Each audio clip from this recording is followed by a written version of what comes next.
So I'm going to tell you a little bit about MGIP. I wasn't going to do that, but I thought it might be useful. It's the first Category 1 institute of UNESCO in the Asia Pacific, generous funding from the Indian government. So in many ways, it's bucking the trend which most of these kind of institutes are always funded by the so-called usual suspects in the West. And for the first time, a country like India has taken on the challenge and has actually established what I would call a first-class, world-class institute here in Delhi.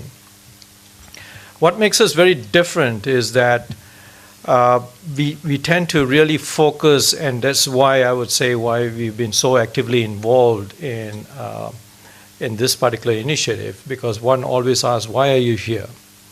If you look at our mandate or the name, it's on education for sustainable development and peace. But if you look at this in terms of the group that we are looking at, they have a lot to teach us. I always say they have a lot to teach us, and in fact, we have a lot to learn from them. It's not the other way around. It's that we are wired differently from them. And unfortunately, the majority are wired differently. They are wired correctly, because after interacting with a lot of kids with difference learning, I think they have got the right attitude towards humanity. And so as an institute that's focusing on peace, sustainability, empathy, and compassion, we feel that this is a real rich laboratory for us to learn from them. So this is 17 goals that have been endorsed by 193 countries. For the first time, you have a full endorsement by the full members of the UN. And what makes it very different is that it's universal. And what it says is that ensure inclusive, equitable, quality education. There are a few more things, but these are the three key words for us: inclusive, equitable, and quality.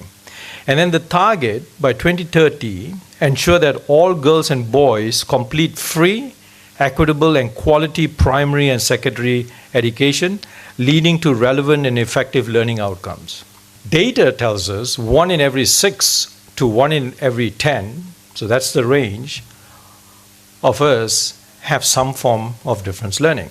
So if you take India, you have approximately 140 million kids out of school now. And now, using the SDG, what the government is going to do is try to get this 140 back into school. Let's assume that they do that. But by default, 1 in 6 to 1 in 10, so that's 23 to 14 million kids, based on the present education system, will not achieve the literacy that they need, because the present education systems are not equipped to handle these kids. So we have set up ourselves for failure right from the very start, unless we address this particular group. Now, the British government, about 2 decades ago, under the chief scientist, Lord Beddington, he did a study because he was very concerned about mental health. Within that report, he had a section on dyslexia, difference learning. And they found that more than average, the population in the prisons all had dyslexia or some form of difference learning. And then the economic cost to the economy was huge. So you have a huge social and economic cost. But here's the interesting fact. On the average, these kids have a higher average IQ than the normal. What a waste of talent. We have a great pool of talent out there that we need to harvest. And this is why I'm really excited about initiatives like this. So this is why I think this is important, initiatives like this, where we bring together all the stakeholders, parents, educators, the medical profession, psychologists, educational psychologists, help parents work with educators and psychologists, neuroscientists. 2, institutionalize. That's important, screening and assessment and remediation.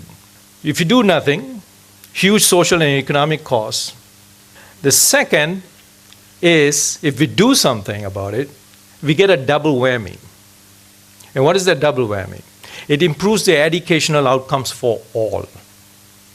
Because those remediations for those kids actually have externalities for the normal kids, everybody's literacy skills go up, because those interventions are really what all kids should be having access to.